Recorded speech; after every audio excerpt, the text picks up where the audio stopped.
The first car horn sounded while I was having sex with Maeve. I turned my head and saw that it was 2:30. "Damn," I said, "right on time." My wife laughed. We both knew that my best friend Frank was soon to pick me up for a 4-day hunting trip, but when I found Maeve slumped on the arm of the couch, I couldn't help myself. I only had to work half a day this Thursday at the start of my short holiday, and I already showed my wife how much I'd miss her when I got home from work 2 hours ago. This first action meant that the quickie she asked for on the second lap wasn't that quick, and hence I was there before Frank arrived. The horn sounded a second time, and I reluctantly ran from the living room through the hallway to the front door. I stuck my head and hand through the door and gave my friend standing next to his Ford F-250 a raised finger to signal that I would be coming out. In a minute. Returning inside, I closed the door and leaned my back against it. Maeve laughed again, and I couldn't help but laugh with her. She was clearly not ready to go out to Frank to buy me time to get myself in order. Not like this, when she was wearing only a short nightdress that would show her buttocks. I walked the other way through the hallway into the small bathroom and quickly washed myself. When I came out, I struggled to zip, button, and belt the pants that I had left on. The owner of the house was now standing at the door. She was so beautiful that I was ready to cancel the entire hunting trip and stay with her. And I would have done so if she had not handed me my quilted parka. I walked over, took it from her, and leaned in for one last kiss. Then I picked up the gun case and bag of things that were lying by the door, and Maeve opened it for me. As I walked out onto the porch, my wife cautiously poked her head around the door, smiled, and waved to Frank. Maeve was adventurous, even daring in bed, or in the living room, or in the kitchen, but this mischievous streak ended at the door. I'm sure Frank would have been pleased to see her in a nightdress without panties, but such teasing or frivolous antics were not Maeve's style, and that suited me quite well. Frank equipped his huge pickup truck with everything he could need for hunting, butchering, and transporting game. He argued that such preparation greatly increased the chances of success. He opened a locked box behind the cab, and I put my gun case in there next to his, and my bag in a plastic box attached to the side wall. Then he pulled the soft cover back over the body. I climbed into the cabin and looked at the porch again. The front door was closed. Frank drove out of the yard and headed towards the highway. "You stink, dude," he said evenly after we had driven for about 20 minutes. "Sorry, buddy." "And makes you sweat like a pig. I smell your armpits, not her feet." I just laughed. We quickly arrived at an old house that had belonged to Frank's family for several generations. Since he got divorced, he's been coming here more often and has made some big improvements over the last few years, including upgrading the insulation and heating so we don't have to stay in the parks all the time. This season he installed a satellite dish, which not only received many channels, but also provided access to the internet. "Cellular service here is still unreliable," he said, showing off the upgrade, "but you can use WhatsApp over Wi-Fi if you want to call Maeve. You know, she doesn't really expect a lot of calls from me, and I actually like to disconnect from the world sometimes, so I guess I won't tell her that we have the internet here for now." We had dinner, and I read John Sanford's novel while Frank sat at his laptop. We both sipped on one beer for the evening. We weren't the stereotypical detached men going on a drunken weekend without their wives. We really came to experience the outdoors and maybe fill our freezers with some venison. "Holy saints," Frank exclaimed. I closed the book but left my finger inside. I expected the exclamation to continue, but Frank's eyes were still glued to the screen. He was clearly reading, scrolling the page. "Holy saints twice," he said, before looking up from the screen and staring at me, wide-eyed. Then his face took on a doubtful expression, as if he suddenly thought that he shouldn't have called me. I replaced my finger with a bookmark and asked, "What's there, Frank?" Did he watch the news? Did my house burn down? Or did Maeve have an accident? His voice and face became sad. "Crap, you will see for yourself." He rotated the laptop 90 degrees so that the screen was facing the empty chair to his right. I crossed the room and sat down at the table. I forced myself to look at the screen, expecting to see the terrifying headline. It was not a news site, but some kind of social site. On the screen was a photo of a smiling Maeve. The smile was very mischievous. I took this photo a year or so ago. I looked at Frank. What the hell? What is this? Sorry, Matt, but this is a dating site, he answered helplessly. Dating site? I didn't immediately understand what was happening. Listen, he said, you know that after Tracy and I broke up, I was depressed, and I just sat there for 6 months or more. Then one day I woke up feeling horny and started checking Tinder and other sites to meet women. Meet women? I looked at him more closely. But you were horny, so. So, some of these sites skip the dating stage and go straight to sex. There are many single or adventurous women widows, divorcees. Now his voice faltered. I stayed away from them, but there are wives there too. Wives? Well, yes, there are wives, and a lot of husbands, who are looking for fun on the side. I looked at the screen again. Below on the page was another photo of my wife. Her curvaceous Irish milk body was tempting posed in underwear. My stomach churned. Maeve. But the profile did not indicate Maeve, but lonely little girl. Listen, Matt, listen, man, let me tell you something. Another thing I discovered is that these sites are full of crap and even scams. He nodded towards the laptop. I have come across fake profiles more than once. Profiles that use a woman's name or image without her knowledge. Maeve could have been a victim. I mean, I've never seen her on this or any other site before. I mentally grasped at this straw, looking at the profile. The photos were definitely Maeve's. Perhaps they were hacked from our computer. Then I noticed a detail that seemed to stick into my heart like a needle. The lingerie she was wearing in the second photo was sexy, but still stylish. Black silk top with thin straps and thong with lace edges. Underneath the thong were sheer black thigh-high stockings. The whole set cost almost $100. I knew this because I bought it for her last Christmas. This photo was taken less than a year ago, and I didn't take it. I started reading. So, no matter your age, if you are clean and match the description, please send a photo and let's meet. I'm alone for the whole long weekend, from Friday to Sunday, and would really like to have some intimate time. Below the profile, there was a field. Current status, closes soon.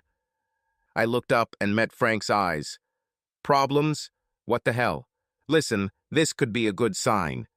He must have seen my eyebrows rise to my hairline because he quickly continued. No, really, dude, some of those cheating wives I was talking about, they aren't necessarily unhappy in their marriage or looking for a divorce. Sometimes they just have a certain fetish that they can't share with their husband. Maybe they want to try it with a woman or a black guy at least once. Or do they have fantasies about older men? I asked. Frank just shrugged. I looked at the screen again and continued reading.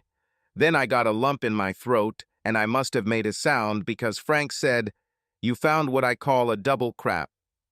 Double crap, indeed. What? For crap? I know, Frank replied. I thought you might have been aware, but judging by your face, I see that you weren't. I had no idea, man. I had no idea. Frank and I were both completely confused. The description she gave in her profile clearly matched the description of me. Then I got to the triple crap. Below the description of what was ideal for Maeve was another field. Join the chat as Franklin's Free.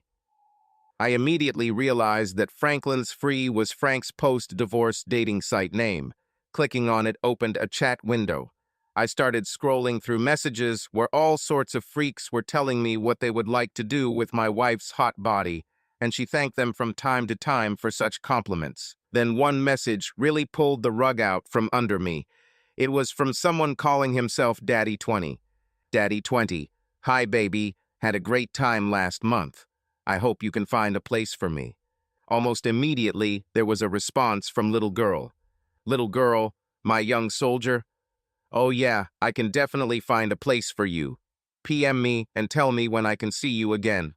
Had a great time last month. I can definitely find a place for you. When can I see you again? Damn it. My wife wasn't just looking for one date, she was looking for many, and this wasn't the first time.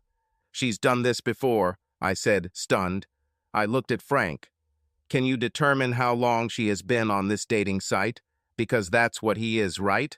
Or is it actually some kind of live sex show site? Maybe she's doing this for the money. I stared at the screen in horror, half expecting Maeve to appear live. Frank turned the laptop towards him again and began to search for information with the mouse. As far as I know, it's just a dating site. I don't think they allow full nudity, let alone sex.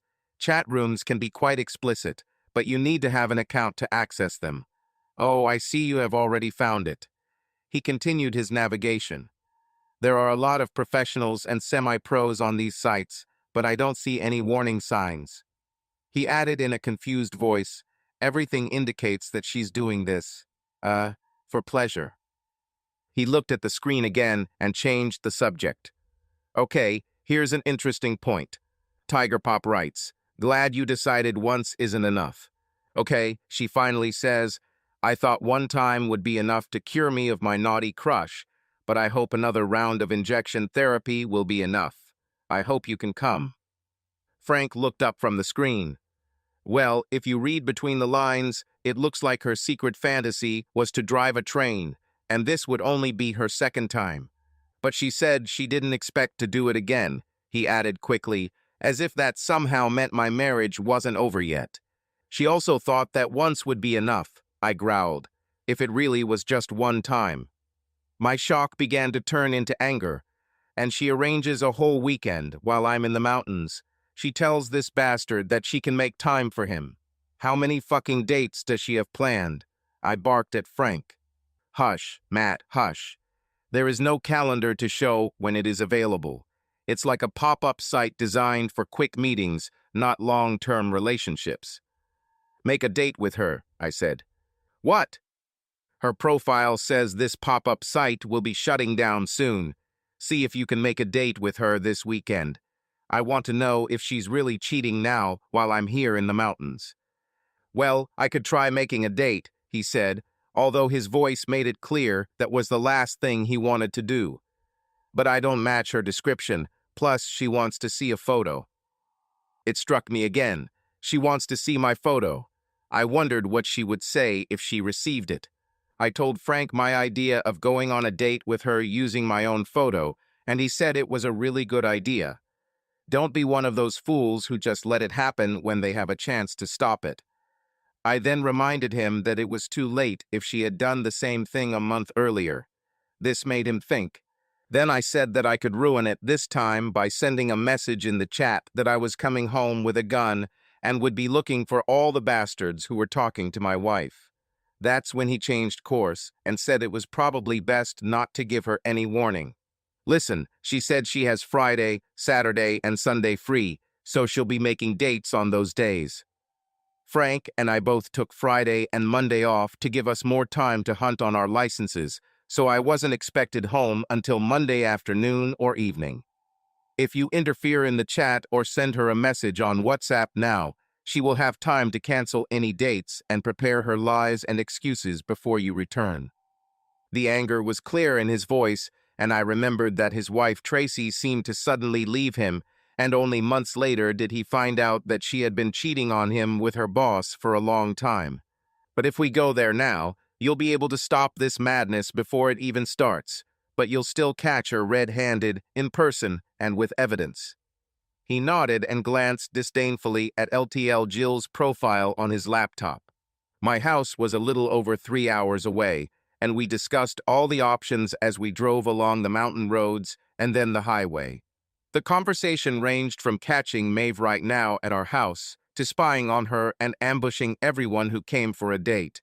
But the most serious discussions centered on divorce, which would likely be inevitable whether the dates could be stopped this weekend or not. Frank's divorce was not pleasant, but his painful experience will hopefully protect me from the worst consequences. We repeated all possible options 3 times in 2 hours and drove in silence most of the rest of the way. When we got to my street around 10:45, Frank slowed down, preparing to stop at my house, but I said, "Keep driving." He glanced at me, but stepped on the gas again without a word. "Return, go around the corner and stop," I ordered. He did so, then looked at me again. "There is a car parked on the street opposite our house. I don't recognize it, and no one parks on the street at night here. Everyone parks in their driveways or garages. She's already started, and she's doing it in our own home." Touching the doorknob, I said, "Thanks, buddy. You can go." "Hell no, man. We have a plan. We either go check everything together, or we leave together and deal with it tomorrow." "No, I need to know now," I said. "One way or another." "Come on, Matt. We have already discussed all this. If she's alone, it won't prove anything, but you'll still be on edge, and who knows what you'll say or do." "I need to know," I repeated. "Okay, plan B then." He switched gears. "Maeve and I live in a quiet area with a lot of older people, so there's not much going on outside at night, and many of the houses have no lights on anymore." Frank spoke firmly as we headed towards the alley that ran behind my house. "Whether she's alone or not, we do the same thing. We look around and then leave for my place. My own divorce taught me that this shit is serious. You have to think things through carefully before you pull the trigger." He must have suddenly remembered my Socko Finlight .308 rifle, which was in a locked box welded to the bed of his truck, because he quickly added, "Of course, I'm speaking figuratively." Of course, I thought. Frank parked at the end of the alley, and we walked quietly towards my house, trying to stay in the shadows. I lifted the lever on the outside of the alley gate, hoping Maeve had forgotten to lock it again after taking out the trash for tomorrow's collection. As usual, she never locked it. We slipped inside and hid behind a large oak tree. Our bedroom was in the back left corner of the house, which meant it was on the front right from our current vantage point, and we could see the dim lights behind the curtains. Frank and I quickly and quietly crossed the yard. Our bedroom had windows on two outside walls. We crept up to the large window in the back, Frank to the left edge, I to the right, near the corner of the house.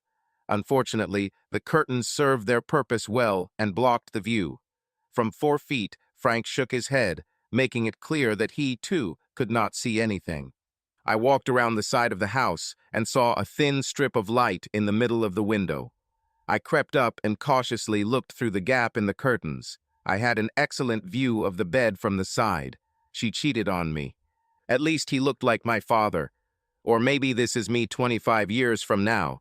His hair was thinning, but still black and curly like mine. He had an extra 10 pounds around his waist, but the muscles accumulated in his youth were still visible. I was almost opening the holster when I felt a hand on mine, stopping me from pulling out my multi-tool. It was Frank. He raised a finger to his lips, signaling me not to make any noise, and then grabbed my wrist, trying to pull me away from the window.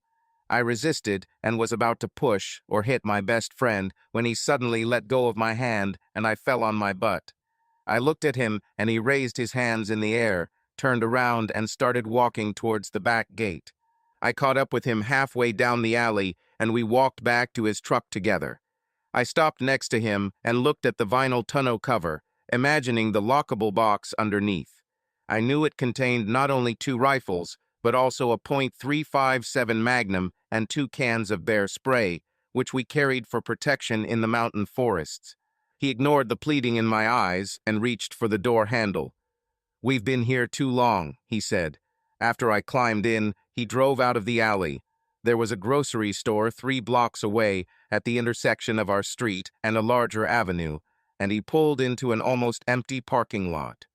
The store closed at 10 o'clock and only a few employee cars remained in the parking lot. "Why don't I go there and start destroying everything to hell?" I asked. We had already discussed all this on the way from the mountains, but I needed to hear the voice of reason again. "Because you're going to jail," he said, as he had said several times before.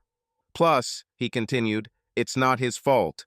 Sorry, dude, but he didn't seduce her like Tracy's boss. Maeve invited him herself. He probably doesn't even know she's married. And I need to act coolly and carefully if I want to get out of this marriage with as few losses as possible. I said in a dead, robotic voice, repeating Frank's mantra from our trip home. Back at Frank's apartment, the first thing he did was lock all the guns, including the bear spray, in his gun cabinet. He was adamant that he wouldn't let me get close to the weapon while I was still in shock. We then settled down at the counter, separating the kitchen from the living room. We may have limited our drinking at the cabin, but now Frank poured us tequila shots, which we downed in a silent toast to the damn world. Then he poured 2 more shots, but we already savored these, washed down with cold Pacifico beer. "She's cheating on you."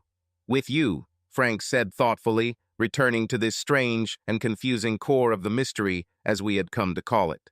"Maybe she's trying to bring back the spark from when you first met," he suggested. "I was not 55 years old when we met, and besides, it's not like our marriage has cooled down. Damn it, I had sex with her yesterday between the time I got home from work and you picked me up." "Yes, I remember that smell." "So," he drawled, "maybe she really loves you and wants only you. But more than you. Maybe she thinks the daddy thing is the best explanation for why she wants that type." I pursed my lips and shook my head to show what I thought of the idea, but he continued to develop the theory. I finished my tequila. "What if you don't blame her for this, but instead suggest opening up the relationship? If you help her meet her needs together instead of her doing it in secret, you can control the situation and have some fun yourself." I took another look at him. This time he said, "This will not happen in this universe." Then I handed over the empty glass for another serving. Not surprisingly, we overslept on Friday morning, but as soon as we woke up and more or less came to our senses, we proceeded to those parts of yesterday's plan that still seemed healthy. Frank and I weren't expected home until Monday night, and he convinced me to make good use of this time, despite my still strong desire to just walk in the house and start tearing this traitor to pieces. First, Frank took me to a car rental agency, and I rented the most unremarkable sedan there. Then I went to a bank that Maeve and I didn't use, opened a checking account there, and applied for a credit card. I transferred more than half of my savings and about 20% of my checking account there, leaving enough money to cover our current joint expenses. I thought about going into work and changing my deposit details in HR finance, but didn't want to explain why I was still in town instead of out hunting. That could wait until Monday. From the bank, I headed to the T-Mobile store and bought a dual SIM phone with the latest camera features. I signed a new contract in my name, only with a new address and bank account. I didn't want to change anything on our family account because that would likely trigger a text message to Maeve alerting her to what I was up to. Sir, is everything all right?" I blinked and realized I was still sitting at the table with the T-Mobile employee. She was explaining to me how to switch between 2 SIM cards, and I obviously zoned out when I started thinking about Maeve. "Sorry," I said. "I just got bad news." "I'm sorry to hear that," she said sympathetically.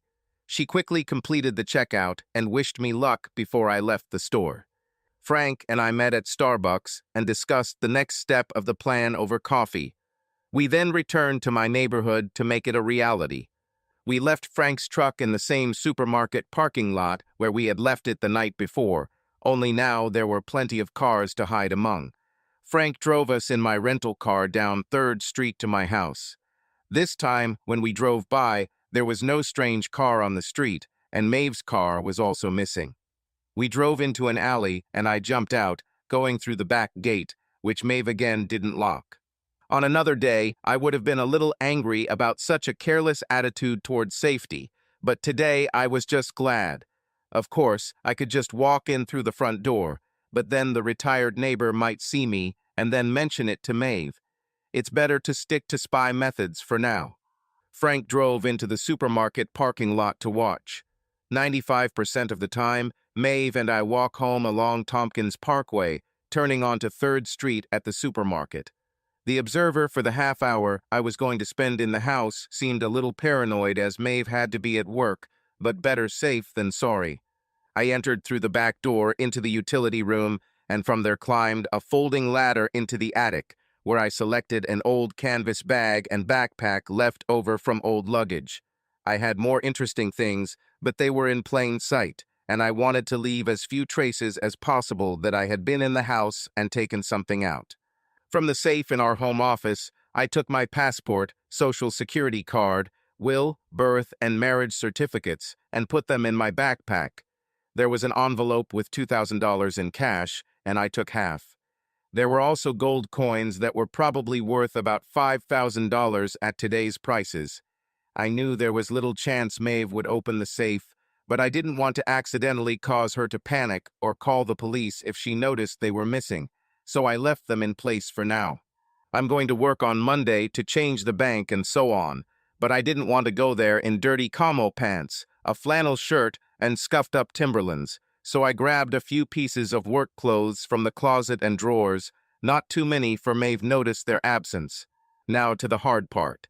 While we were at Starbucks, Frank and I played with my new phone and figured out how to take time-lapse photos and set up cloud backup.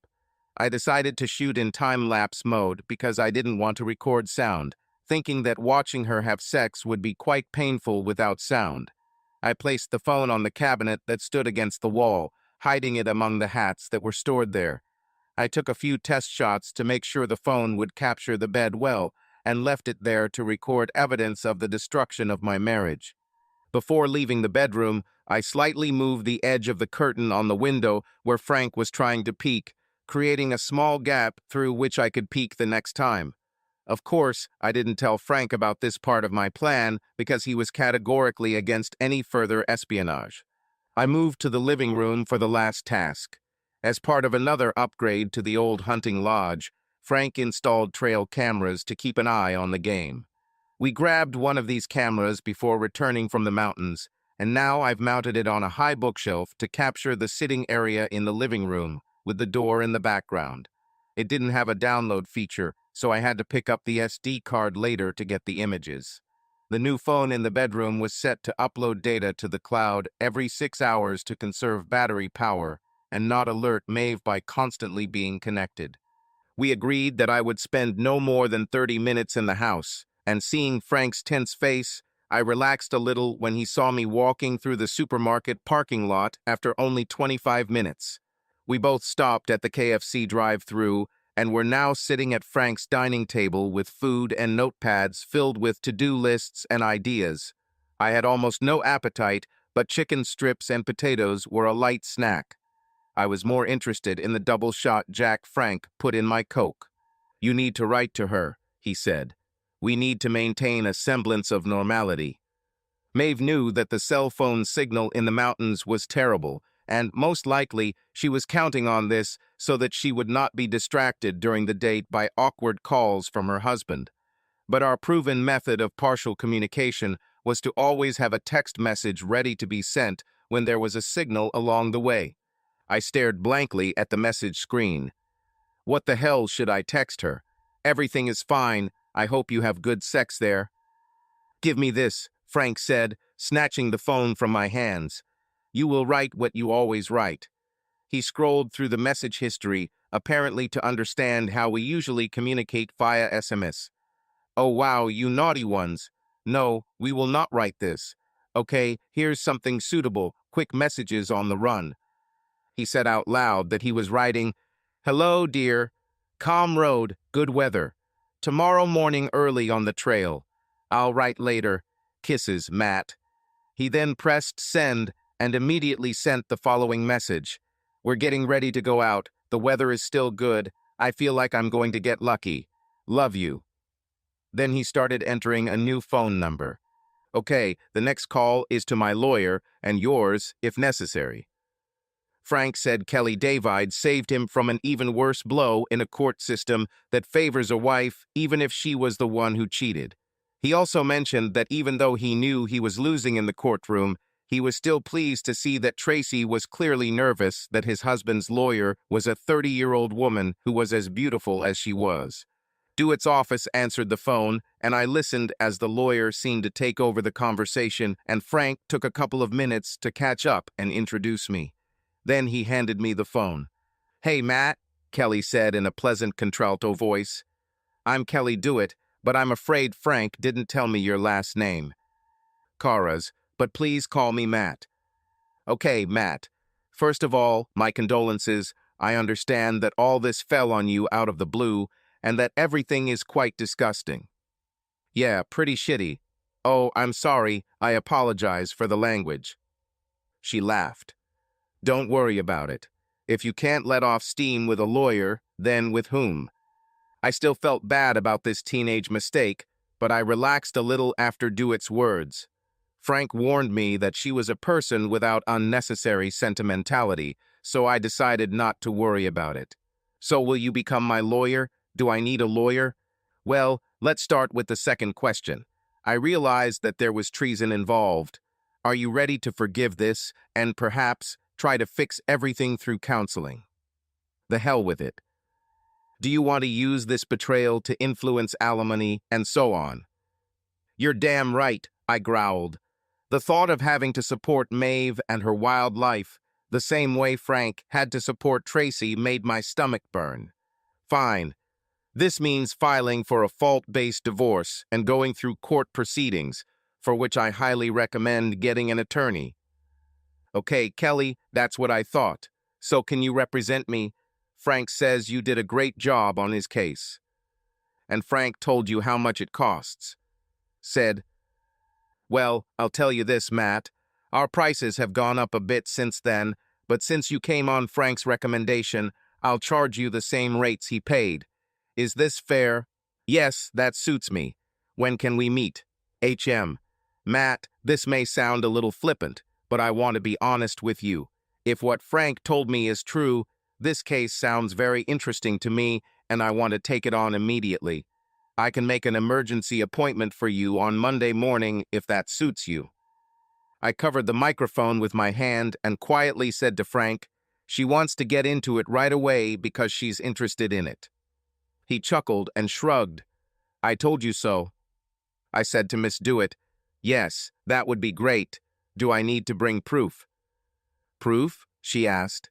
Do you already have proof? I thought you just found out about the cheating. Yeah, but we took screenshots of her profile on the site before it went down, and Frank and I both saw her having sex with some guy yesterday. And today I hid several cameras in the house. Cameras? There was a note of wariness in her voice, and she said the words so clearly that Frank heard her. He held out his hand for the phone, and I handed it over. Hey, Kelly, Frank said, I'm putting you on speaker. He did just that. So, for cameras, no sound, only video.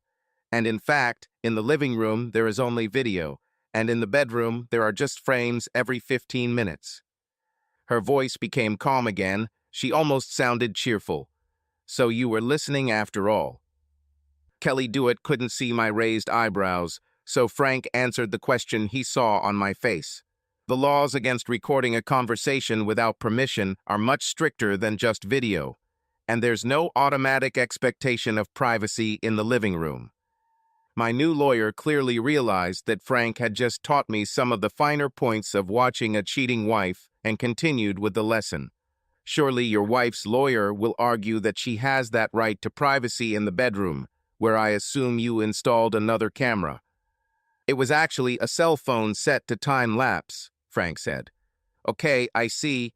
I can always argue that this is your home, not a hotel room, and since you didn't go overboard with 4 cameras from different angles, I'm pretty sure I could get a judge to allow me to use any images obtained if it came down to it.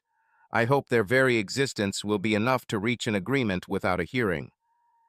Frank joined the conversation again.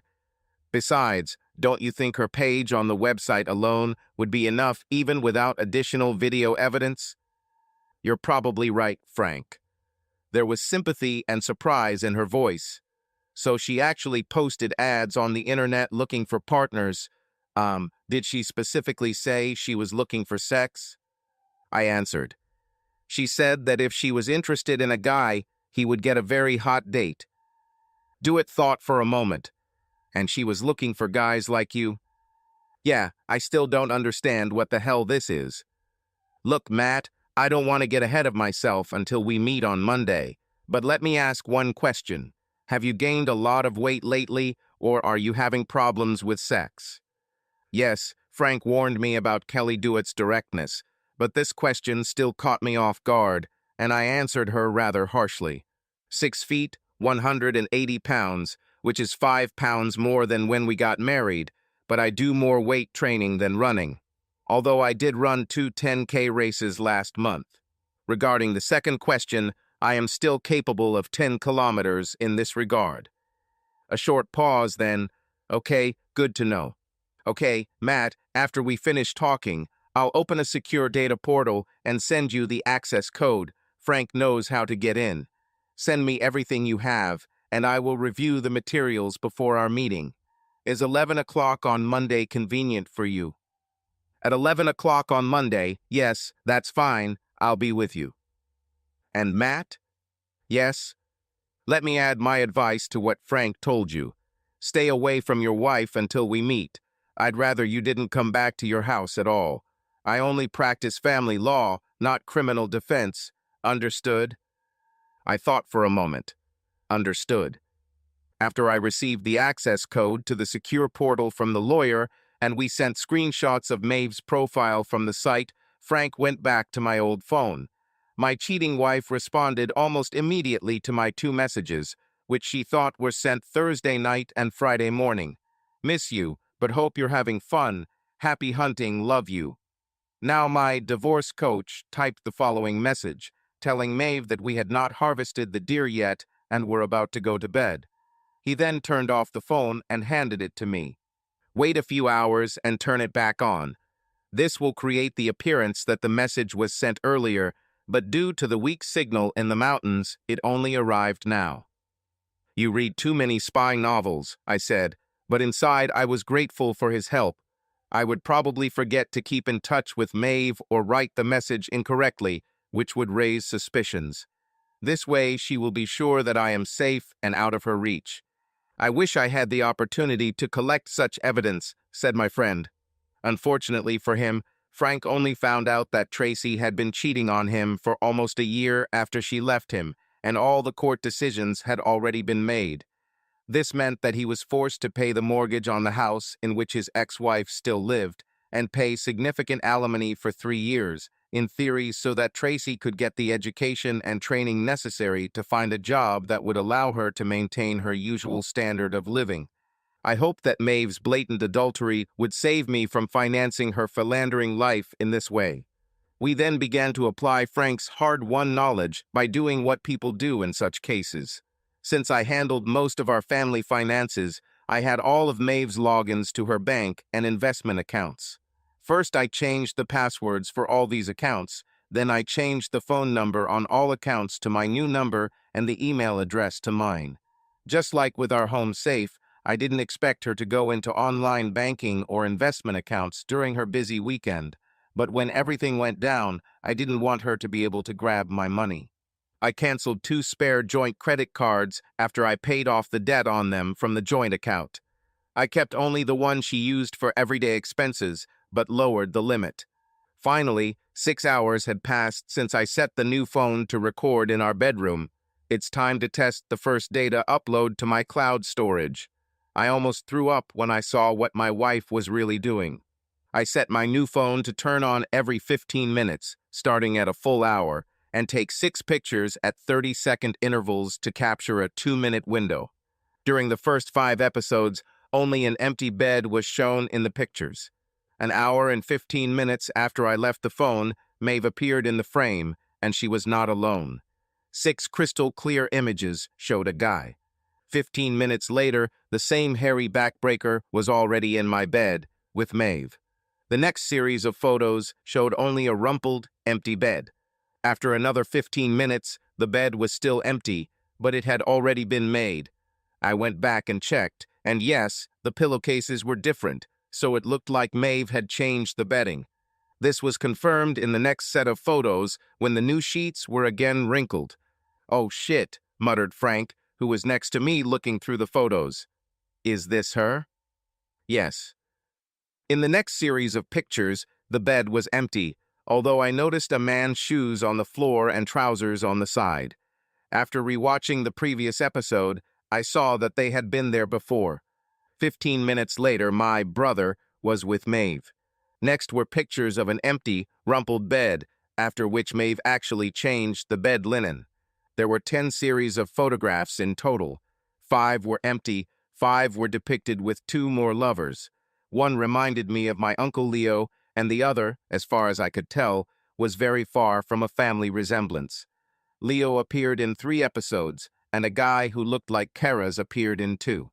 "I need to get out of here," I groaned, swallowing bile. "Yes," Frank agreed. "Come on, I'll buy you a drink." "No, I need to be alone." "I don't think that's a good idea, Matt." "Damn it, Frank, I need to throw up, I need to cry, I need to be alone, okay?" "I understand, honestly. But if you get caught drunk driving, or if you slap someone, it won't make the situation any better." I assured him that I would stay away from the bars and my house, and that I would just take the highway. He wasn't happy, but what could he do? He agreed to send photographs of each to Kelly Dewitt. Before I left, he reminded me to turn on my phone so Maeve would receive my last cover message, and so he could check on me. I thanked him again and left, breaking 1.5 of my promises to him. I really stayed away from alcohol and really took the highway. However, I drove only 30 minutes north and 30 minutes ago, crying and screaming in pain and anger the entire way, letting the twilight turn into complete darkness. The supermarket was still open, so I parked among the shoppers' cars and walked down 2nd Street again, a couple of blocks to Elm, then halfway to 3rd Street and into the alley that runs behind my house. This time the trash cans were brought back into the yard and the back gate was locked. However, the fence was only 6.5 feet high. After I made sure that there were no neighbors nearby, I accelerated and climbed over the fence in a couple of seconds. Then I followed the tracks Frank and I had left the night before and sneaked my way to the back of the house. The gap in the curtain that I had left earlier that day was still there, and I had a clear diagonal view of our bed from its lower left corner. The last 2 sets of photos I looked at were empty with the bed made, which meant Maeve was between dates. Not anymore. I saw a scene that hurt in a different way compared to her previous dates. Maeve and a very young guy stood kissing. Was it Daddy 20, or was it fucking me at 20? Seriously, it was like looking at photos from my freshman and sophomore years in college. He was maybe an inch shorter, but his torso was as toned and muscular as the long-distance runner I had been in school, and his dark curls were cut short like I wore back then. I turned on the video camera on my phone to film another of her lovers. Then I noticed that the clothes he was taking off were camouflage. Not a hunting camouflage, but a military one. What did she call him? Her young soldier? I suggested that he might have been from the nearby National Guard base, the same one where my father had last served. And this young bastard came all dressed up like a real American hero to be with another man's wife. I've had enough. I was already approaching the back door when the phone in my hand beeped. Incoming message. I ignored him. I was standing on the first step of the back porch when the phone vibrated and began buzzing with an incoming call. This time I looked at the screen. Frank. I declined the call. I jumped and nearly screamed when I suddenly heard, "I see you, bastard," coming from the darkness behind me. I turned around sharply. Frank stood there, looking over the fence at me. He must have been standing in the back of his truck. "Get out of here," he hissed, "or I'll start honking." I hurried back, making a lot more noise than I wanted, but if I didn't get rid of this bastard, the cops would be called a bunch of retirees make the best neighborhood watch. "What the hell?" I whispered to him. "Exactly," he hissed back. "She's there with some damn toy soldier. You know my father was in the Guard and received shrapnel wounds from NY in Afghanistan. And now this bastard is using this uniform to seduce my wife? I'll teach him some damn manners." I was seriously pissed off. "Get out of here, otherwise I'll call the police myself." But now, bastard. There were railroad ties on this side of the fence, so I didn't have to speed up to get up and over it. I jumped down into the back of his truck, landing with a nice thud, and watched as the 2 taillights on the porch of my house and the house across the street lit up. Bastard! We got into the truck and Frank pulled out slowly, leaving his headlights on until we were out on the street. We were in the back booth of a bar in a strip mall on Tompkins Parkway, 2 blocks from the supermarket. Frank made me drink a shot of Jim Beam and take a long swig of my bud before he let me talk. I've had enough. I can never sleep there again, but I damn sure won't let this disrespect continue. Okay, then let's stop this. It really took me by surprise. What? Give me your phone. He extended his hand. I gave it away. He went into my contact list and clicked on the top contact. Maeve. When the phone started ringing, he put it on speaker. The call lasted 5, almost 6 rings, then my wife answered, out of breath. Matt, why did you? I mean, what a nice surprise to receive a call instead of a text. I think you really miss. Hey Maeve, it's me, Frank. Frank, why are you calling me from Matt's phone? Oh God, something happened. Is Matt okay? I'm afraid not, Maeve. He got a little hurt. I don't think it's serious, but maybe I'll bring him back from the mountains tonight, and I want you to know. Oh God, what happened? Can I talk to him? What happened? Listen, calm down. It's not that bad. I didn't want to scare you, because it's not that serious, at least I don't think so, but I noticed that we had one of those rare opportunities where we got a good signal here on the mountain, you know some. That meteorological phenomenon, well, I thought I'd take this chance and let you know. Can I talk to him? Well, he's actually sleeping now. He hit his head hard on a tree branch in the dark, and he lay down with an ice pack and fell asleep.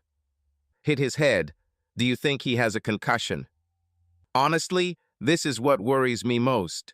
Maybe it's just a bad bruise, but I'll wake him up every couple of hours at night, and if he acts strange, I'll take him to the hospital in White River. Oh God, should I come to you? No, of course not. As I said. At this point, Frank simply fell silent, then picked up the phone and ran his thumb over the microphone, lowering it below the table. So there's no reason. Frank, didn't I hear the last part you said? Frank ran his finger over the microphone again. Just 1 stripe tomorrow. He then ended the call. Well, he told me, we stopped it. For the first time in the last 24 hours, since my world collapsed, I laughed. So, I will do the talking, right? Frank said as we walked down 3rd Street towards my house. Yes, I agreed again. Unless this asshole starts being rude. After Frank cut ties with my cheating wife, I had an urgent need to make sure our intervention actually worked. Frank was sure that Maeve would kick the soldier out of our house and cancel all her other dates, now that she thought I was injured, but I needed to see for myself. He said, no matter what, I still think she really loves you, then raised his hand to stop my obvious, angry retort. I know, she has a weird way of showing it, but still. As we walked from the bar to my house, he said he drove past my house while looking for me and didn't notice any cars on the street.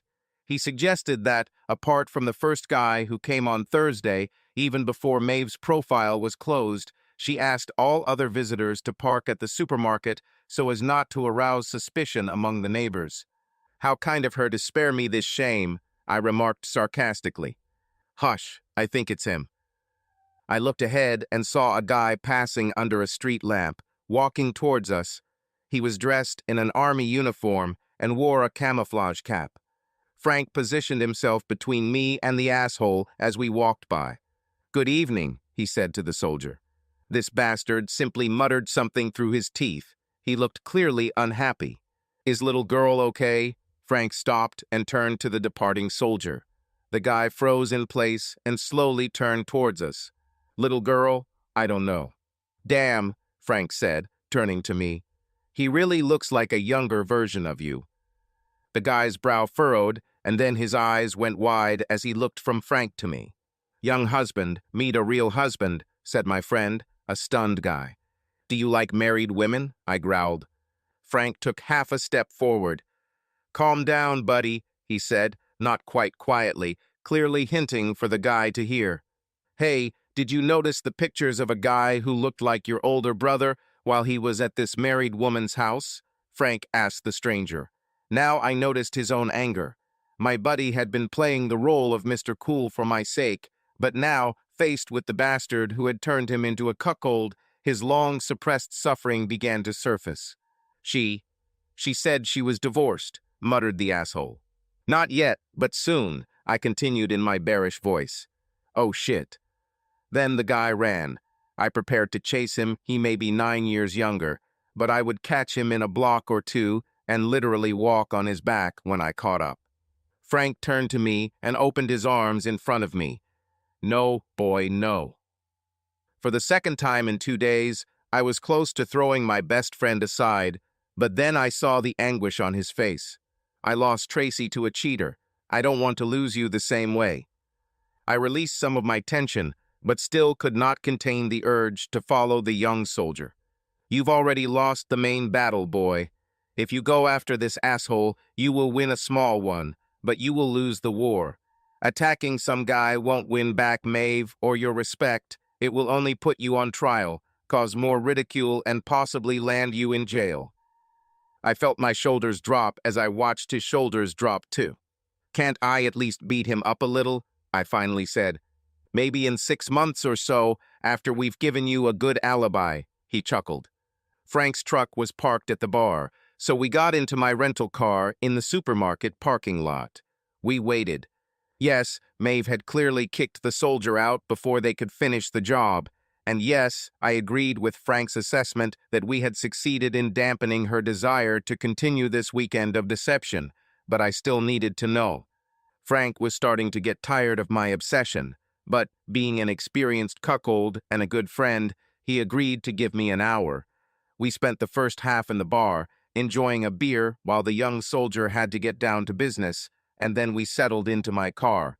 It paid off. A Nissan Sentra with out-of-state plates pulled into the parking lot and a man got out, but he did not go into the store. Instead, he walked to the corner and apparently looked up to read the street names. This placed him under a street lamp, and I rated him as cousin quality in terms of how much he looked like me. The asshole had come a long way, but then I remembered the photos she posted on her profile and realized that he thought it was worth it. He headed up 3rd Street, and as soon as the corner of the store was out of sight, I ran up 2nd. I made it to Maple, the street behind our house, then quickly ran from 2nd to 3rd. Frank was going to give this guy a little head start, then follow him down 3rd, mainly to keep me from attacking him on the street or from breaking into the house and finally blowing up at the sight of Maeve. I hid in the shade of a large tree on the corner of Maple and 3rd. The guy walked up the street, stopped to check the house number, and then turned onto the path to our front door. His step was brisk. I walked to 2 houses from ours and again hid behind a tree in a dark place between the street lamps. He rang the doorbell, then took half a step back and assumed a pose. The door opened halfway, the light from inside spilled out, but I did not see Maeve. I heard her voice, but could not make out the words. I assumed she told him something like date canceled, since the door closed in his face within 10 seconds. The guy just stood there, frozen in place, for a few more seconds. Then he must have remembered how far he had traveled to get here and knocked loudly on the door. The door opened again with a click. It must have been on a chain, and this time I heard her words. Sorry, but everything is canceled. Now please leave, or I will call the police. Then the door slammed shut again, and I distinctly heard the click of the lock being locked. This time I heard the guy too. The hell? Hey, bitch! He stopped his tirade when the porch light of the house next door came on. When that door began to open, he quickly turned on his heel and walked out onto the sidewalk. Damn it, retirees are real watchdogs. Unfortunately, I didn't want to be seen either, so I stayed hidden behind a tree until old Virgil Leonard stuck his head out the door and looked at the man walking away down the street. When the way was clear, I quickly crossed 3rd, resisting the almost irresistible urge to go up and knock on our front door myself. Frank was waiting for me on Elm, and we headed back to Tompkins together. As we approached the supermarket parking lot, we heard tires squealing as someone burned rubber while quickly backing out of the parking lot. You shouldn't drive in anger, Frank said. Very dangerous, I agreed. Back at Frank's apartment, we connected my laptop to cloud storage to view the second 6-hour archive. The first archive ended with shots of an empty, made bed, and this one began the same way, making us think that Maeve had taken a very long break between her lovers, at least until one series of 6 photos showed what I assumed was her intention to take a shower after having sex that happened off camera. Damn, I need to get the security camera out of the living room, I said. Monday morning, after she leaves for work, Frank replied, as planned. The next meeting was with the soldier, and it was completely consistent with what I saw through the window and what we assumed happened after Frank called. The hidden camera in the bedroom must have gone off shortly after Frank intercepted me on the way to finally putting an end to this madness, because the 6 shots began with a young goon sitting on the edge of the bed, his uniform dumped on the floor along with his other clothes. Frank and I looked at each other and smiled grimly. Her suffering will never compare to what I experienced, but it was nice to see her finally get her small share. "You're a petty bastard," Frank said. "That's what I am," I agreed. Both of us grinned. Frank then typed Maeve's next text message. "I woke up fine. I'll let you know if there are any changes. Frank." He then turned off the phone again without pressing the send button. "You're a petty bastard," I said. "That's what I am," he agreed. At midnight, we turned on the phone, and I immediately pressed send. We then watched as he was bombarded with incoming messages and missed calls from Maeve. "Do you want to listen to voice messages?" I asked. "No, I'm not that petty." I agreed again, and after the new messages stopped coming in, I turned off my phone for the night. On Saturday morning, after another restless night in Frank's guest room, I reviewed the camera images from the night before and found that Maeve was even more restless. There were no more visitors, but the sheets were rumpled from her tossing and turning as she managed to fall asleep. Without adding anything new, I began preparing photographs of Maeve's last 2 meetings to send to my new lawyer. "Should I play the video I took through the window?" I asked Frank. "Hell no," he replied. "What you got from the other camera is enough, and it's better if we don't tell Kelly about going to the house." "Do you think this young soldier shit his pants?" I asked, sending photos. Frank chuckled. "I wouldn't be surprised." Then his smile disappeared. "Hopefully, this will be enough for him to grow up and stop cheating before he runs into a husband with an unlocked gun." She could say she was divorced, but my gut tells me that some of these guys knew she wasn't, but they didn't care. "Damn, you just ruined my mood." "Well, let's send Maeve her morning call. That should cheer you up." I typed the message myself, turning on the phone and scrolling through another dozen texts and missed calls from my angry or crazy wife. "Hello, honey, it's Matt. Sorry Frank scared you, I'm fine. The patch, aspirin, ice, and sleep helped. I really don't want to leave without catching a deer, so I'll stay as planned. See you Monday night, love you." I hit send, and just as I reached out to turn off the phone, it rang again. It was my lawyer. "Hey, Kelly, didn't expect to hear from you on Saturday morning." "Hi, Matt. I was just checking your data portal and saw that you sent a new one. Is it as exciting as the first one?" I laughed. "I'm afraid not," I replied. "These are just the consequences of one unrecorded meeting and starting a session with a guy." "She's finally exhausted, huh?" Kelly said sarcastically. Then she sighed. "Oh shit, sorry, Matt. I wish you wouldn't take it too seriously, but this was too much. I'm sorry." No, it's okay," I assured her. "I'm so confused in my head that a little dark humor is just what I need to relieve the tension." I covered the microphone and asked Frank, "Do you think I should tell her?" He nodded. "Hey, Kelly, speaking of dark humor, I'm going to put you on speaker and let Frank tell you why Maeve's night ended with crying instead of fireworks." "Good morning, Kelly," Frank said. "Good morning, Frank. What have you done? I won't have to help you out, I hope." "I think you'll like this," he said, and told Kelly about his prank phone call and subsequent text messages. He left out the part about how I sneaked to the back of the house, or how we met the young soldier on the street. "I like it," she said when he finished. And you're sure she canceled all her other appointments and isn't calling them back now that she knows Matt is okay? Wait a second, I'll tell you, I replied. She just replied to my last message. I opened it and read, "To hell with the dear. Come home. I need you. I love you. Please come home now." "I told you, man," Frank said. "What were you talking about?" Kelly asked. "That she really loves him despite this crap. Hey, Kelly, have you ever met people with serious mental illnesses who can't control themselves?" On the other end of the phone line, the lawyer was silent for a moment. Then a thoughtful HM came out of her mouth as she seemed to ponder the question. "I've had clients and client spouses with mental health problems, such as one guy who was officially diagnosed with a sex addiction and another with an adult video addiction. But I think it's possible. And now I have to come to terms with this," I blurted out. "Forgive her if she says it wasn't her fault. Kelly, have you seen the photos? Do you think I can ever stop seeing them in my mind every time I look at her, let alone make love?"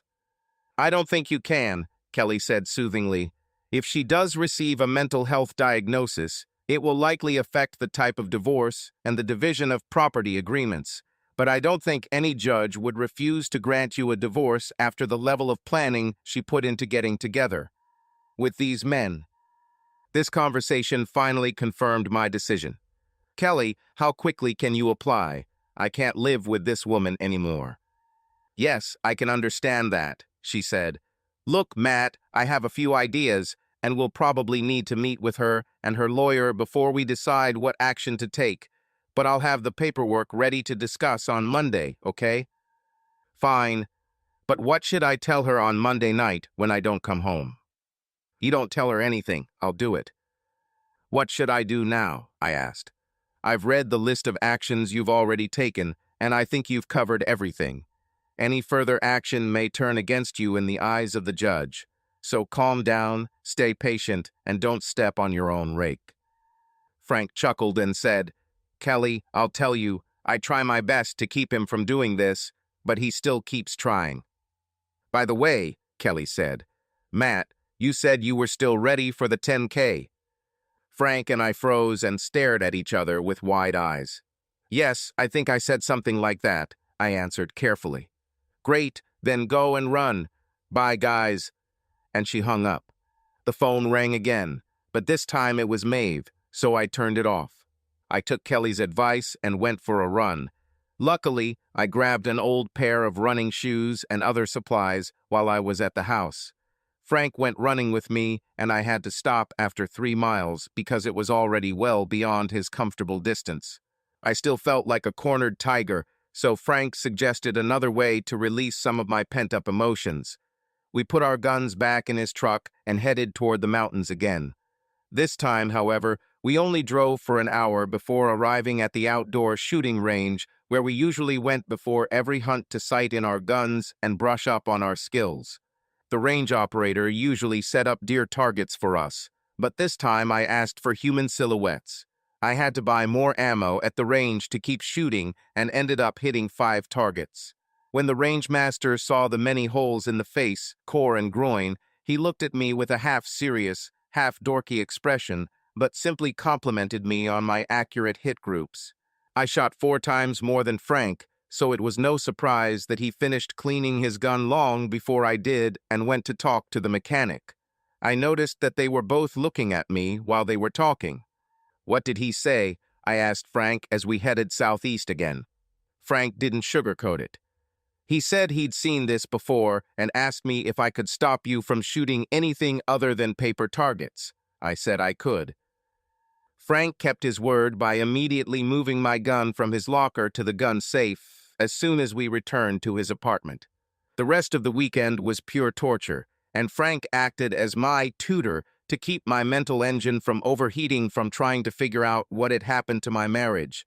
How could I not notice that Maeve had such extreme inclinations and desires? We watched Marvel movies, but he refused to let me look at the spy photos again. We drank great whiskey, but he limited me to 2 drinks. He also managed my communication with Maeve, not allowing me to read her messages and telling her, on my behalf, that I was feeling pretty good and was close to catching a deer, so I really wanted to continue hunting on Sunday. Then on Sunday morning, he texted that I was heading deeper into the woods and planned to spend most of the day at the hunting stand. "She's already started calling you an asshole for not coming home," he told me with a laugh. "Wait until she gets the divorce notice," I replied. I guess the petty side of me must have enjoyed this petty revenge, but mostly I just felt terrible. I loved this woman and never had any reason to think that she didn't love me just as much. Could she really be going through some kind of nervous breakdown that made her love me so much that she had to find men like me so she could keep having sex with me over and over again? I began to wonder if I might need as much therapy as she did. After my fourth sleepless night in a row, I woke up Monday morning feeling exhausted, but determined to move forward with my divorce. For a moment, I thought I could forgive her and try to repair our marriage, but the memories of how much she enjoyed every moment destroyed any such thoughts. For me, there was no turning back. We started the day by texting Maeve that we didn't have a good hunt on Sunday, and we were going to go again today. I apologized again for scaring her on Friday, but assured her I was fine.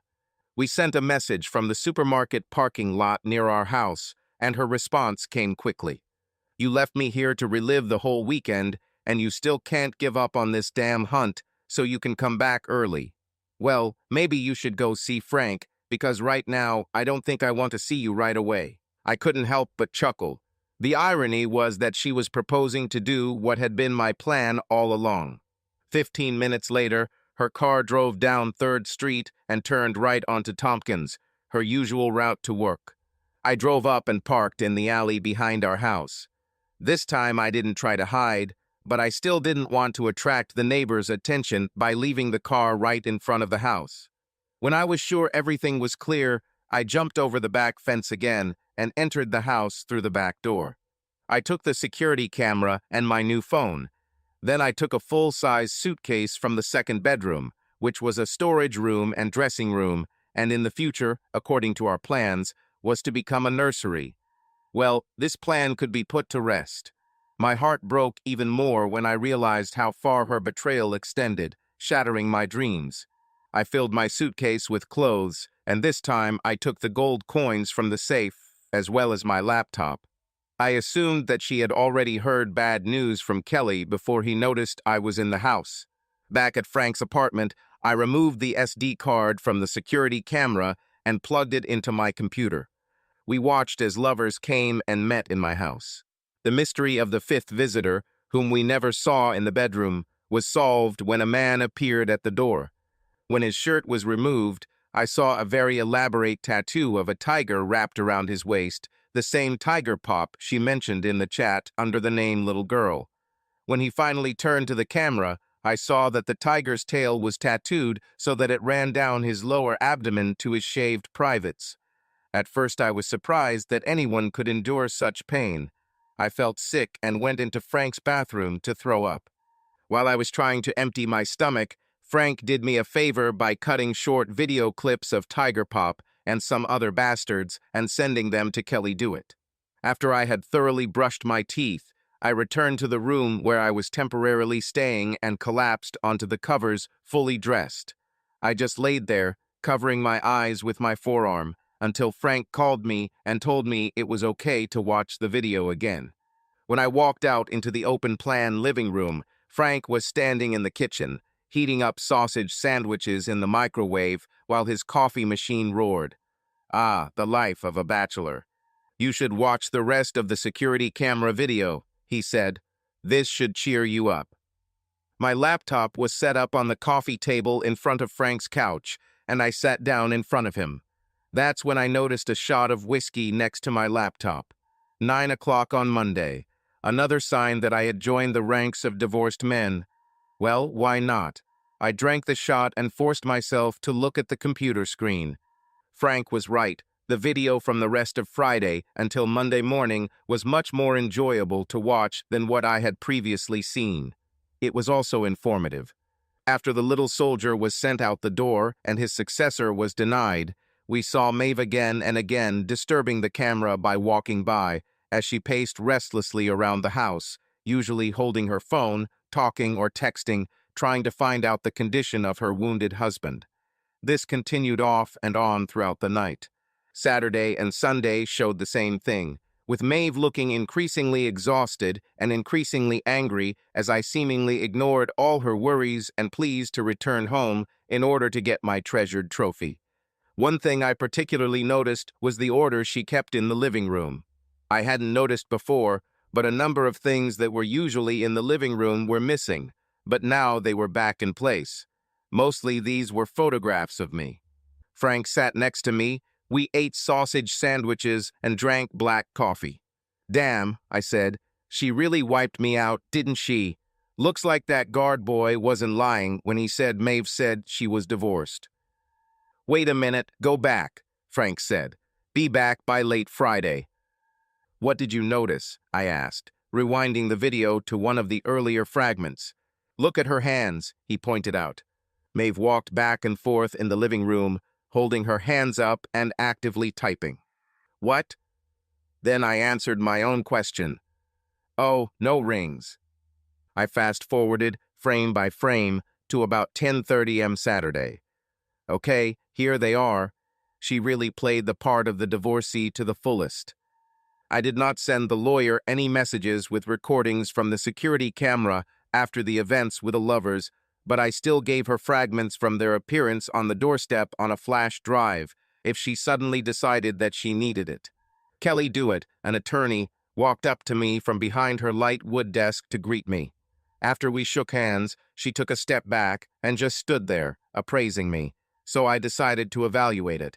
She was indeed an impressive woman, about 5'9" inches tall, wearing a well-tailored suit that showed off her slender but strong figure.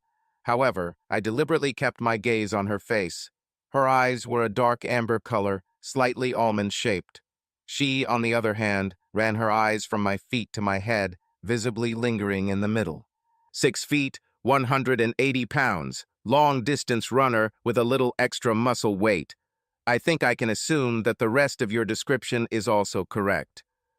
Luckily, she phrased it as a statement rather than a question because I didn't know what to say in response. "Have a seat, Matt. I'm sure it was a tough weekend. How do you feel?" Heavy is an understatement. "Anything new from Maeve?" she asked, referring to the messages I had already sent her, including the one where Maeve told me not to come home. Here's the last message that came in while I was parking. I handed her my phone.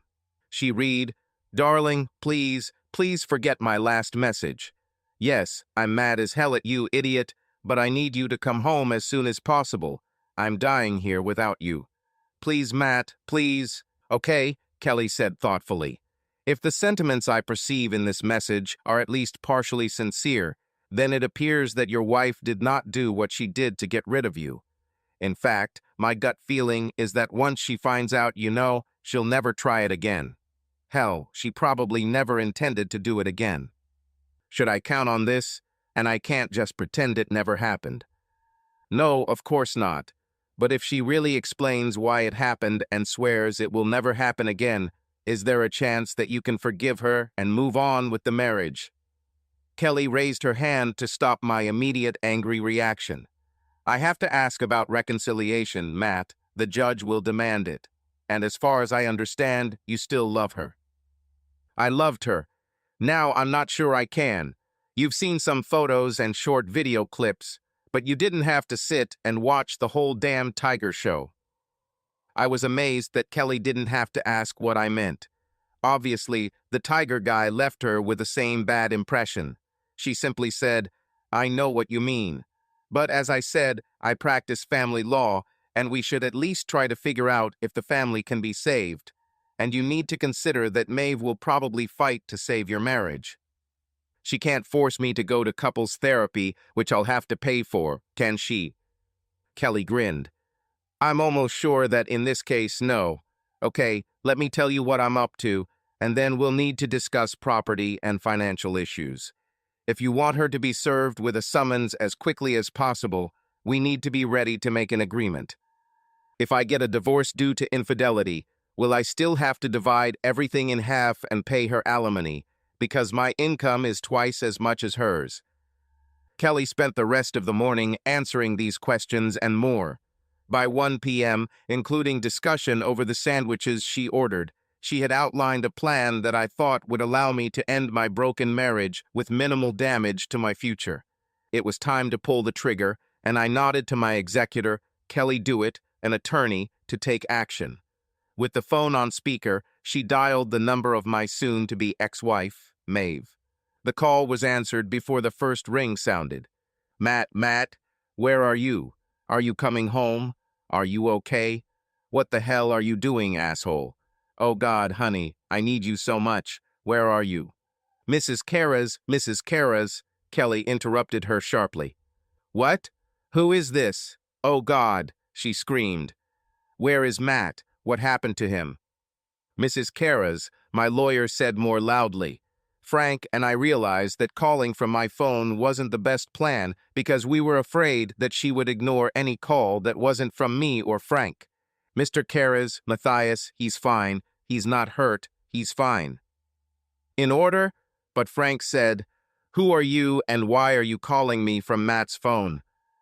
Mrs. Kara's, Mr. Kara's gave me his number so I could contact you because he wanted to make sure you would pick up.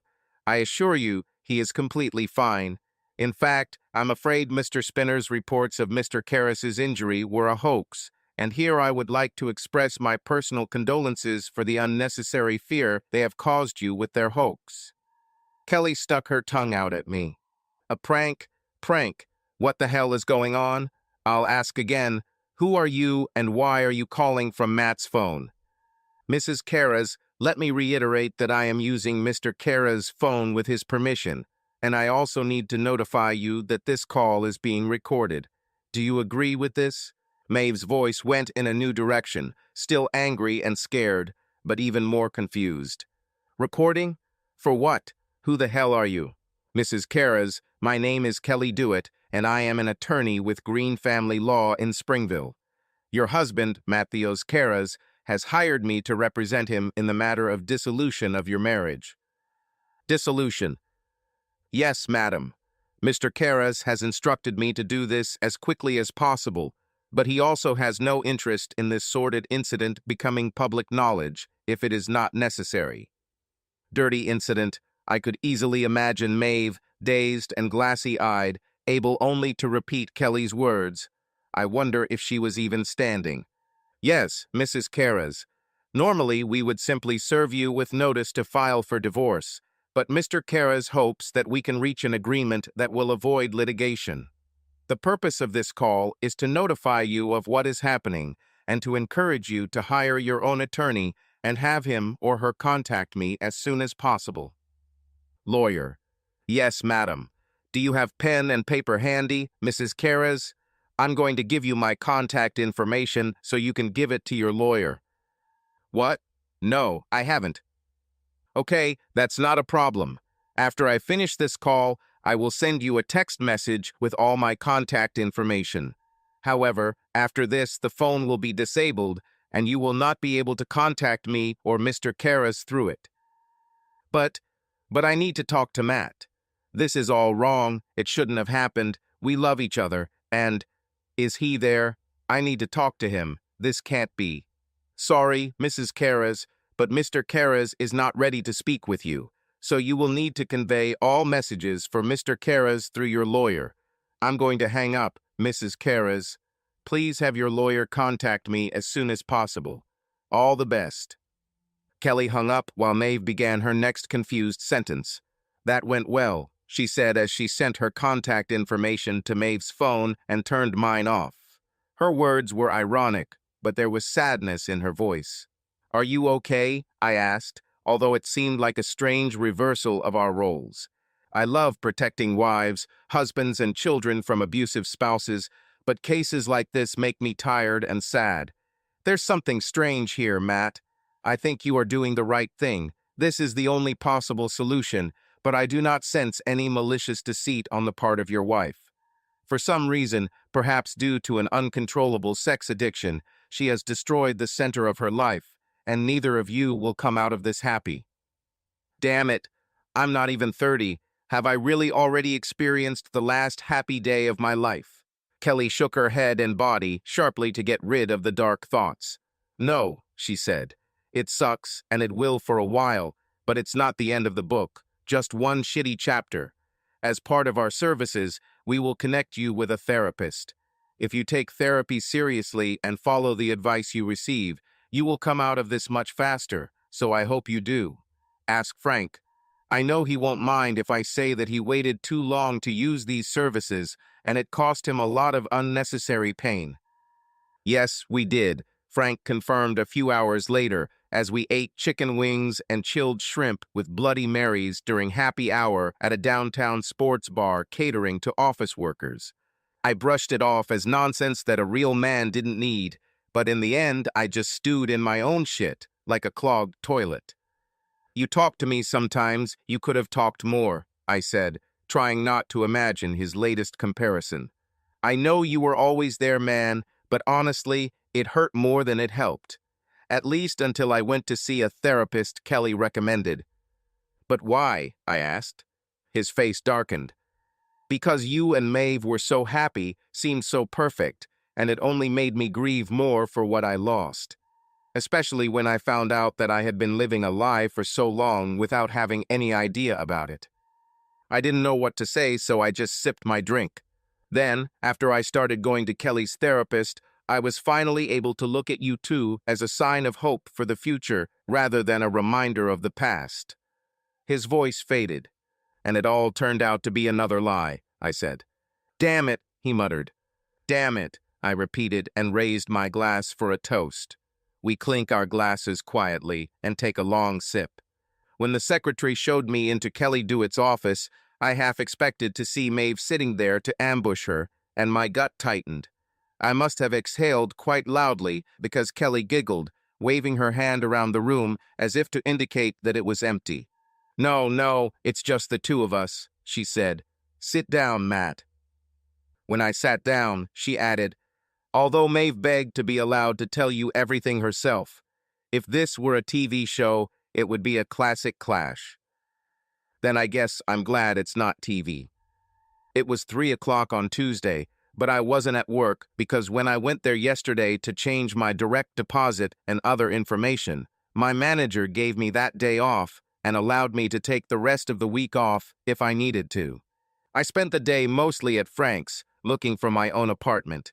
I certainly had no intention of living in our desecrated house any longer. We'll have to sell it if Maeve can't buy out my share.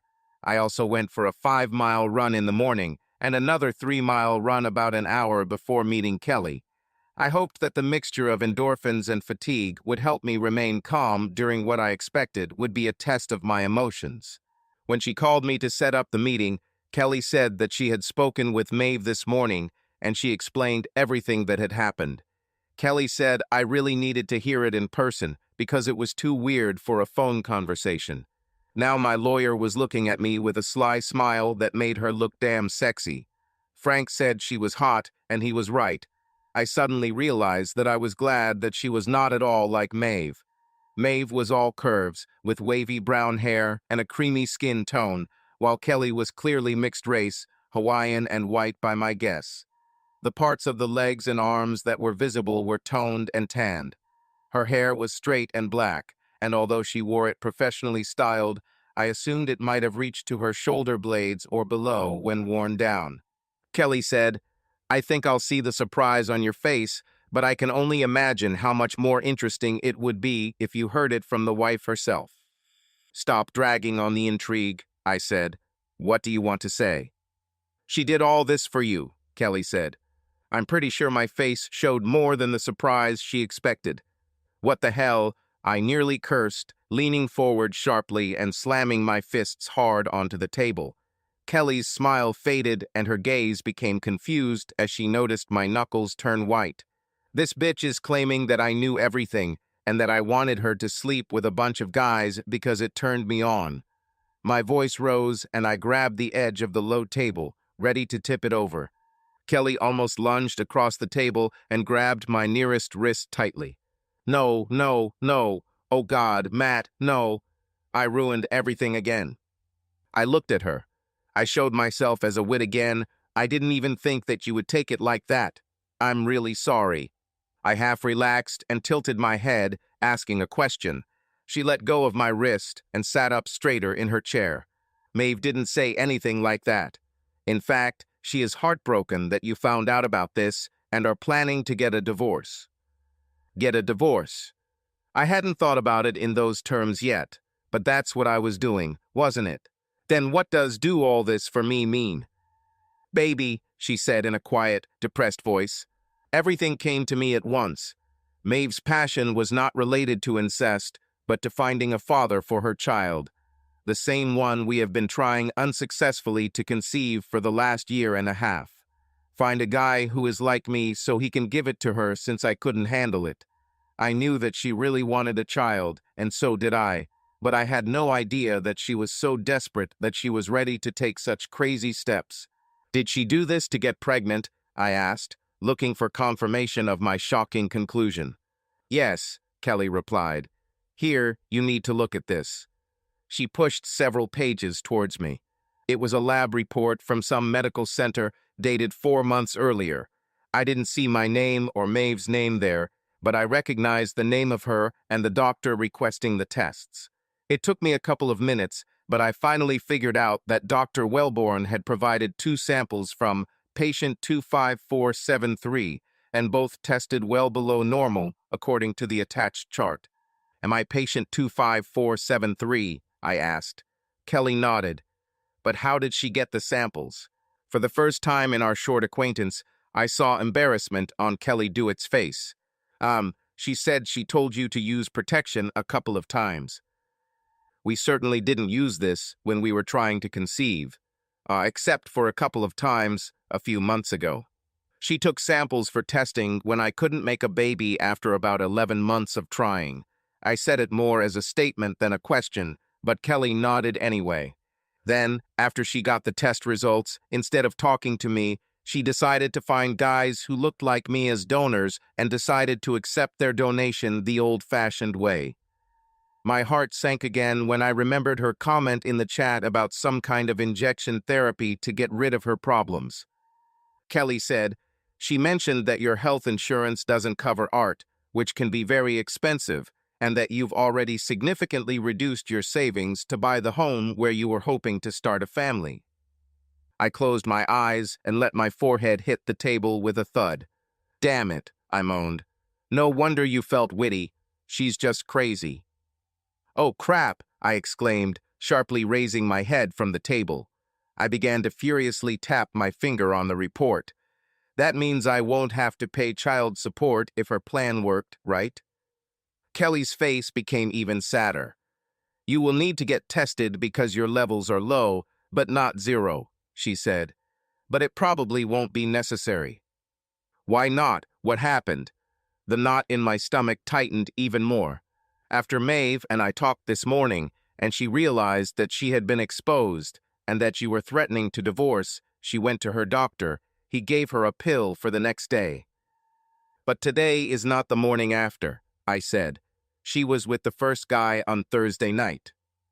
Well, actually, Dr. Wellborn called me to confirm that she was indeed taking action, and the doctor said there was a pill called Ella or something similar that you could take within 120 hours of unprotected sex. So Maeve is literally on the edge of that window, but Dr. Wellborn thinks it will probably work anyway. I didn't know how to feel about this. Maeve went to crazy lengths to get pregnant, but once she learned that I wouldn't be an obedient cuckold or raise another man's child as my own, she literally erased the mistake. The situation has gone from sad to tragic. Then another late realization hit me. We had sex right before I left for hunting on Thursday. She was clearly preparing me for the idea that I would be the father of a child. She would probably jump into bed with me again as soon as I got home to further convince me that I was with her on her time. She accepted all these guys and would have done the same to me on Monday. Lord knows what diseases she caught. My lawyer put her right hand on my left. I always thought the term lawyer handshake was a formal expression, but I appreciated the gentle warmth of her smooth palm on the back of my hand. Unfortunately, such vile details are an integral part of this case, she reassured. and the transmission of disease from one spouse to another is something we always think about. Firstly, to try to keep our clients safe, and secondly, from a cold standpoint, it could play a role in changing the terms of any settlement in our client's favor. But Maeve seemed to be thinking about this too when she organized her meetings. Matt, yesterday, after our meeting, I reviewed the camera footage that you gave me on the flash drive, and I noticed one strange moment at the beginning of several of her visits. The only moments I remembered were how quickly my wife pulled the guy into the bedroom. Damn it, I cursed. What? Kelly asked. She did this a month ago. I still need to get tested. Yes, Kelly drawled. She admitted it, although she insisted that this was the first and only time. She said she only sneaked out for one night back, then some story about a sick fraternity sister, and met only 3 men in 2 days. When that didn't work and your long hunting weekend coincided with her next cycle, she decided to invite more donors to increase her chances of getting pregnant this time. And again she swore that she would return to fidelity immediately after that. Before it's time to get a younger brother or sister for my bastard, we agreed that we want to have at least 2 and possibly 3 children. I shook my head, trying to rid myself of how much of a betrayal her act had shattered my dreams. Were you talking about the camera footage and how it relates to diseases? Yes, Kelly continued. When you watched the camera video, did you notice how she often looked at the smartphones of her guests shortly after their arrival? Yes, I noticed. I thought she was checking to see if they were really invited. Kelly's face became stern. Well, turns out she was checking their latest test results. The disbelief must have shown on my face because she continued, Yes, I know what that sounds like. Since this was her goal, she agreed to dates only with those men who could provide up-to-date test results. And of course, she told them she was taking pills. So, I said to Frank, stunned, after telling him all of Maeve's maneuvers that night over pizza and beer, You do this too? Do you get tested regularly and keep the results on your phone? Well, yes, I actually do. And if I ever start dating again, I'll probably have to do that too. When do you start dating again? He emphasized. But yes, I would recommend it. I have to say, he continued, I'm surprised that Maeve's lawyer allowed her to give so many details right at the beginning of negotiations. Well, that's because she didn't have a lawyer yet. Kelly seems to have found her this morning, waiting in front of the office, and insistently demanding to talk to her right away. Kelly told her again that she needed a lawyer, but Maeve was convinced that once I found out the truth about her actions, I would give up the divorce and lawyers would no longer be needed. And how did it work? He asked ironically. Kelly said that until the very end of their meeting, Maeve was still convinced that her plan was so logical and actually showed how much she loved me that I would come home to her tonight. Frank's response was to offer me another beer as we sat in the kitchen of his apartment, where I would likely stay until I decided whether I could even live in the same city as Maeve, let alone live in the same home. A week and a half later, I was back in the Green family law office. This time, however, Kelly and I sat on one side of the conference room table, and Maeve and her lawyer, Randall Philpott, sat on the other. Mr. Karras, Miss Dewitt, said the plump, balding man, placing his hand on a stack of papers lying on the table in front of him. I'm afraid we have 2 problems here. First of all, Mrs. Karras remains absolutely determined to save her marriage to Mr. Karras. He paused and quickly placed his other hand on top of Maeve's as she tensed, as if about to scream words of love for me again or rush across the table to hug me, which I had not allowed when they first entered. Apparently mastering the lawyer's handshake is a real professional skill. I wonder if law school has seminars on the subject. When Maeve reluctantly calmed down, he continued. Secondly, in the event that reconciliation proves impossible, this proposed agreement, he tapped the papers, is completely insufficient. It states that the shares are divided equally, but does not include all the assets that should be considered as marital property, and the proposed alimony is too small and too short to not reduce the standard of living my client has become accustomed to in her marriage. I felt Kelly lightly tap my foot under the table. her way of saying, "I told you so." I nodded slightly, admitting my mistake. Although no, I still couldn't call it a mistake, because it was the right decision. "Mr. Philpott," Kelly interjected, "I hope you consider the fact that Mr. Karras has agreed to pay 60% of your own fees as part of the asset calculation. It also shows a remarkable sense of justice on the part of a man who has suffered incredible pain." Yes, I was actually going to pay for the lawyer who worked against me. I wanted this case to be concluded as quickly as possible, but since I truly believed that Maeve was more misguided than malicious, I wanted her to be treated fairly. Not fair in the sense that she will still get half of everything I own, including her future for a while, but fair in the sense that she won't end up on the streets and go back to her parents in the middle of nowhere, like bumfuck Idaho. But she continued to insist that she didn't need a lawyer because we shouldn't get a divorce, and even if she changed her mind, on her salary she could only afford some mediocre lawyer who moonlights in divorces. So I told Kelly to find someone to protect her. Not the best lawyer in town, but someone in the top 50%. And besides, my surprisingly pretty lawyer continued, interrupting Mr. Philpott's objection. "On the topic of standard of living, what about my client's standard of living? Have you seen the evidence, Mr. Philpott? What do you think happened to the quality of life of Mr. Karras, forced to imagine these images every day?"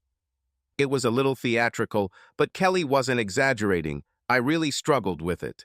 I had already seen a therapist twice and couldn't say it was helping, but both Kelly and Frank assured me it would definitely help. The irony was that psychotherapy was covered by my insurance, even though art, which could have prevented the need for it, was not. "I'm so sorry, Maddie, I'm sorry," Maeve sobbed. Philpott pressed her hand again. "Miss Dewitt," the 50-year-old man said solemnly, as if his younger colleague still had a lot to learn. "While I can certainly sympathize with how Mr. Karras learned of his wife's actions, our state law states that these issues will not play a role in the division of marital property or the establishment of alimony." "In the case of an unresolved no-fault divorce, Mr. Philpott," Kelly replied sharply. "But if your client does not agree to the proposed no-fault divorce, that will not be the proposal we will submit to the court if the case goes to trial." She placed her hand on another folder, which was much thicker than the one Philpott had mentioned. "This divorce suit will be filed on a fault basis, with your client's infidelity listed as the only reason." She pushed the folder towards Philpott. "The terms of the settlement in this case will be much less generous than in the first." I noticed how his hand shook, as if he wanted to instantly open the folder, but was a professional to restrain himself. It's good that I found a decent lawyer for Maeve.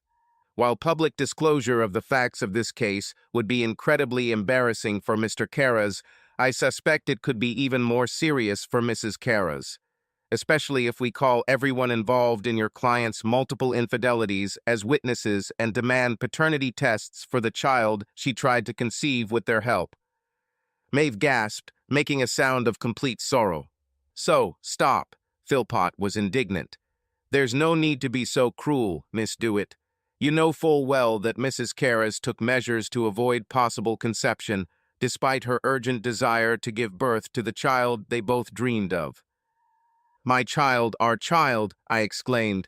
Kelly not only put her hand on top of mine, but also pressed down on my foot with hers. "But he would still be ours," Maeve screamed. "He would be ours, yours and mine." The lawyers quickly agreed to a short break to consult with their clients, and Kelly led me into her office, while Philpott took Maeve for a walk around the parking lot. "As I said," Philpott began when we reconvened, "Mrs. Karras is brave enough to take drastic measures, measures forced by her husband's overreaction, to make sure that the child was not conceived, even though which, I must add, he might well have been Mr. Karras's child." Kelly kept her foot on mine, clearly aware that I was ready to jump up and attack my wife's lawyer for his insults. My lawyer then switched to a different tone. Her voice became softer, more understanding, and she turned to Maeve. We understand that Mrs. Kara's made a very difficult decision and recognize that it was the right thing to do under the circumstances, and Mr. Kara's and I both recognize the pain she feels regarding this decision. Kelly's gaze hardened as she turned back to Philpott. Unfortunately, it has not yet been medically confirmed that her measures were truly successful. This was done at the last minute so she could still get pregnant. The only way I can proactively protect my client's well-being is to try to prevent this threat. I stole a glance at Maeve. She had always been a pale woman, but now she looked like a corpse, and I was afraid that she was about to faint on the floor. Kelly continued, "There is a clause in the no-fault divorce proposal that presupposes that the father of the child, if any, is not my client. However, Mr. Karras will agree to take a paternity test to confirm this assumption. If we file for divorce with a finding of guilt, we will naturally demand the same from all possible fathers of the child." Kelly wanted to add something like, "if she decides to keep him," but I vetoed that line. There was already enough blood on the table to stab the knives even more. Now it was Maeve's turn to put pressure on her lawyer's hand. They seemed to discuss their next steps during the break. "Let's put all that aside for now," Philpott said. "We would like to return to Mrs. Karras's original position that none of the proposed divorce actions will be filed. Instead, she and her husband will undergo counseling and work together to find a more amenable solution to save their family." Damn this legal nonsense. Damn these lawyers. Why couldn't she have done this from the beginning? I almost began to cry. Why, instead of just telling me about a medical problem that we could handle, she decided to become a woman of easy virtue? "Mr. Karras." "Matt." "Uo." 3 voices overlapped each other until I slammed my fist on the table. I slowly raised my head and said through clenched teeth, "I'm already in therapy," I said. "My therapist says this is why the question is like a bottomless pit, and I can't heal until I can stop it from growing." He suggested that I invite Maeve to a joint session in the future to discuss this issue. But now we're here, and I need to know. Why did you decide to bring strangers into our bed instead of just telling me about a medical problem that we could work through? "My client will not," Philpott began, but Maeve interrupted him. "I didn't want to hurt you by telling you that you couldn't. You couldn't give me a child." I slowly raised my head and stared at her in disbelief. "Do you think my self-esteem is so big and fragile that I will break because my chances are low?" "No, no," Maeve insisted. "You're just so passionate about your health, and I didn't want you to think you were less of a man." "Oh God, am I really such an asshole?" I asked, wondering if I was so unconscious that I had never noticed such an obvious flaw in my character. "No," she repeated. "I'm saying everything wrong." She sighed and exhaled. "If we could afford Evif, I would tell you. But we would either have to go deeper into debt or wait years to save money, and we really wanted to start our family now." "So, for you, it was just a donation. Was it related to the search for new sensations outside of marriage?" "Exactly," Maeve exclaimed. "Oh God, you know how much I love sex with you. Why would I need to look for it anywhere else?" "So you didn't have any fun, sexually, with these men?" She shuddered at the last word, but bravely continued. "You understand, right? In fact, they were all you, weren't they? So even if I had fun, it was fun with you. All the memories I would have would be of doing this with you. Like in that multiverse of those comics you like. I could add memories of doing this with a younger or older you to the wonderful memories I have of doing this with you now. And when you think back on these encounters, perhaps while breastfeeding the child one of these alternate me made, would you always think about the real me?" She could not avoid another grimace at my caustic words, but courageously continued, "Yes, always about you." I turned my head and looked decisively at Lawyer Dewitt. She raised her eyebrows slightly in question. I nodded slightly. She reached out to another folder, circled in red the nuclear option folder. As I spoke, Kelly slowly pulled out a series of photographs and laid them out in front of Maeve and her lawyer. "And because you did all this for me, just to spare my feelings," I continued, "I will never have to wonder, when we make love, whether you are actually thinking about any of these other men, because all this was just for the sake of the donor. The first two photographs Kelly laid out in front of them were close-ups of Maeve's face. Because it was only for the sake of conception, I continued in the same tone, I won't have to be afraid of you remembering. Maeve turned even more pale when the next photo appeared in front of her. I will never be afraid that you will one day ask me to wear a military uniform for role play or maybe get an exciting tattoo. I will never doubt that I satisfy all your desires. My wife's face turned deathly pale, and she finally saw her actions through my eyes. She barely made it to the trash can by the conference room door before she vomited. Our house on 3rd Street sold quickly, and although we owned it for less than 2 years, its value increased significantly due to the demand of the area. Unfortunately, most of the profits went to pay for divorce lawyers. I left Frank's apartment and moved to another one that was more convenient for work. Maeve returned to her native wilderness, that same Bamfak, Idaho. It seems that the thought that she might run into me in some cafe was too painful for her. However, she was able to rent a small apartment there rather than return to her childhood room. She was not pregnant and was undergoing therapy. My ex-wife also found a decent job that allowed her to live a moderate lifestyle in such an inexpensive area. I'm glad because even though the child support payments I've been making for 5 months haven't been a major burden on me, I'm still glad that she won't be left destitute when they stop in 6 months.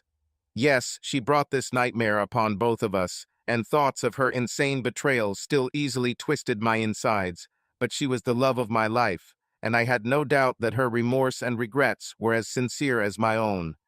In her last letter, she still hoped for reconciliation. Not so easy, as my British friend would say. Still, releasing anger and despair was an important part of my own therapy. Frank and Kelly were right. Regular therapy sessions really helped me understand that I was not just a loser whose life's journey had ended, leaving only 40 or 50 years of dull grayness ahead of me. One sign of my renewed sense of life was when Frank asked me to go on a date through one of his naughty dating sites. However, in the end, I gave it up. While it was nice to feel the rise of desire, it wasn't a scene I wanted to be drawn into. Frank will have to hunt far from the mountains without me. Speaking of Frank, the good deeds he did to help me get through this nightmare came back to him a few months after my divorce. Frank's ex-wife Tracy's boss, the man she cheated on him with and continued to live with, was caught harassing another employee.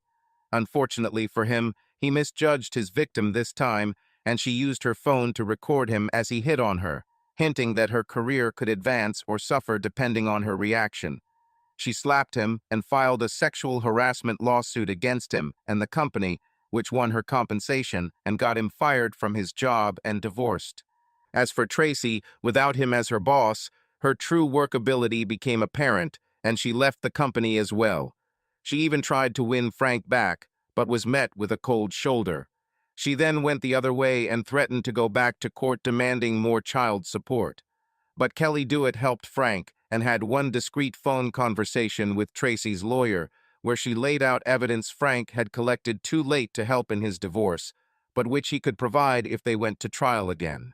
They ended up simply selling the house in half, and Frank made enough profit to nearly cover the last 6 months of his spousal payments, after which he was finally free of the devious Tracy. As for me, once my final child support payment is made, I will also have fulfilled all of my obligations under the divorce agreement, and Kelly Dewitt will no longer be my active attorney.